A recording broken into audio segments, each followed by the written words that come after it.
The bright red sword.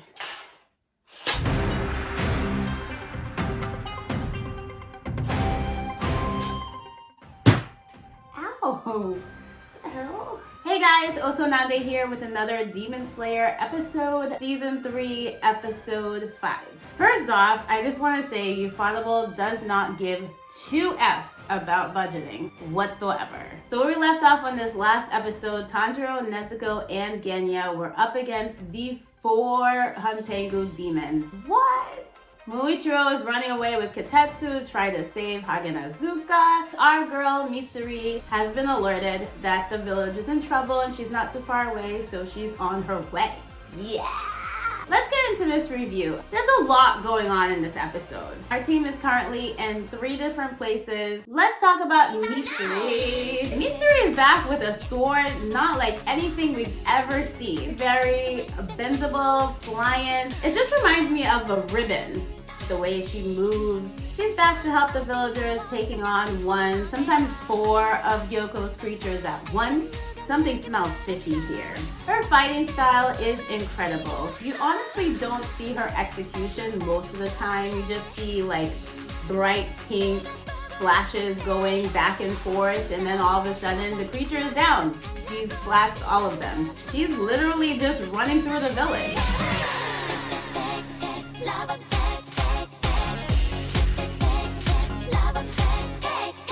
It doesn't look like she's doing anything, but they're just dropping. It's interesting how as soon as she got into the village, she was able to figure out where the weakest point of the creatures are, the vase on their back, whereas Muichiro took him a second to figure that out. How was she able to figure it out so quickly? She just knew exactly what to do. Does she have a sense of where the creature is most vulnerable, or did they just cut out how she figured that out? I'm no Hashira, but I wouldn't have been able to figure it out on the first try.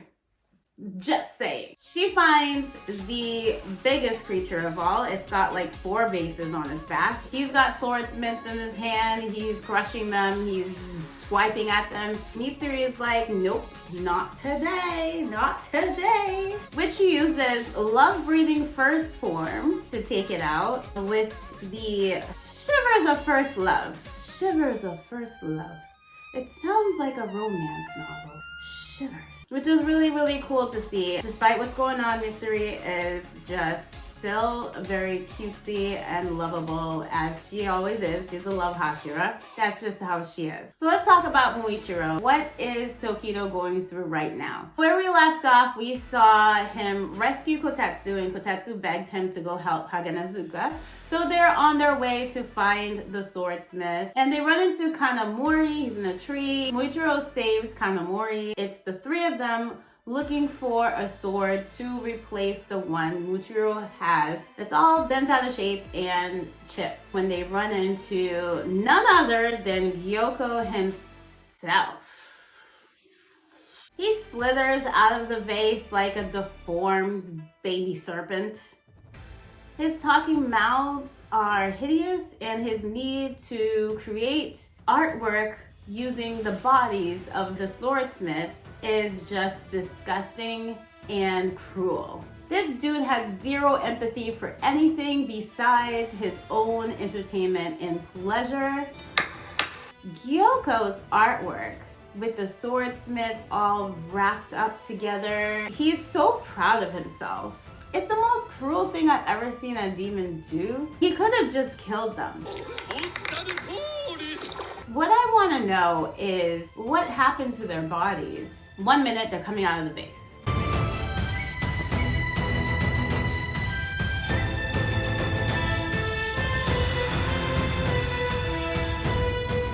The next minute, Gyokko's on the roof. Muichiro gets there, takes out the vase real fast, like he didn't even see him coming. And then Gyokko is down on the ground again in another vase. But like, where are the swordsmiths? Comment below if you know what's going on. Are they back in the vase? How does he move them around so fast like that? Are they even able to recover them after this fight is over? So he unleashes a couple more fish. They're cuter than the last fish, but deadly. They spit out these crazy darts. Almost get Muichiro, but because Kanamori and Kotetsu are there, Muichiro has to step in and rescue them. I have a question. Do demon slayers feel no pain? Don't they feel any pain whatsoever? He got shot up and then Muichiro's just standing there, unblinking, uncringing in pain. If there was a word in the dictionary for uncringe, it would have Muichiro's picture next to it. Not even an ounce of, just a little, no, nothing. He just stands there. He tells Kotetsu and Kanamori to get the hell out of there so he can handle Gyokko himself. But then he ends up in a bubble, which is basically another blood demon art form that Gyokko has called Water Prison Pot. And that's where we left Muichiro. All those needles in his body and his face and unable to breathe. But yet he's still alive, fighting the good fight. You can do this, Muichiro. We are rooting for you. Moving on to Nezuko and Tanjiro. The bond that these two have are indescribable. When Tanjiro is out, Nezuko is carrying him. When Nezuko is out, Tanjiro is carrying her. They just have each other's back and it's a beautiful thing to see. Just adorable.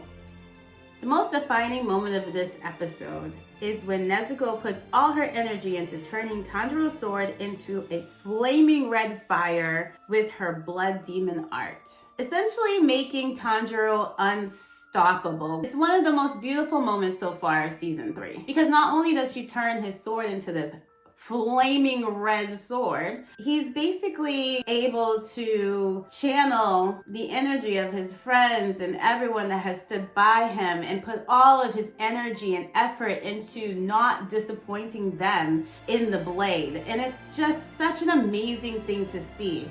And what's more amazing is the fact that this has been done before, which Sekiro realizes through Muzan's memories that the flaming sword has been done before, and it was done by none other than Muzan's rival Yurichi centuries ago. This is not the first time this has happened, and it scared him. He was actually perplexed. Tanjiro was like, nope. Not today! So Tanjiro was able to take the heads off of 3 of Hantengu's demons. It was insane.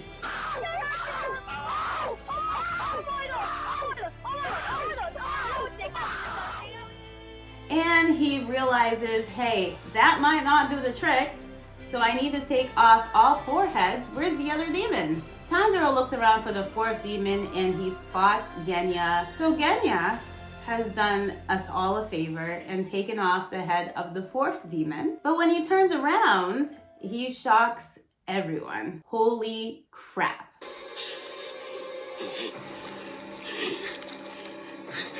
GENYA is now in full demon mode. What is going on, GENYA?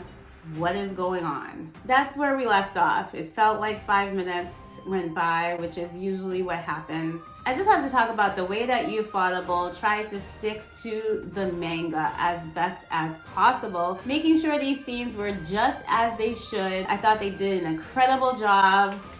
I only have the biggest and highest expectations for the rest of this season. Thank you for watching my video, guys. If you found value in this video and you would like to see more, please don't forget to hit that like and subscribe. Comment below if you like this episode, how much you're looking forward to the next ones. I will see you guys in my next video. Bye!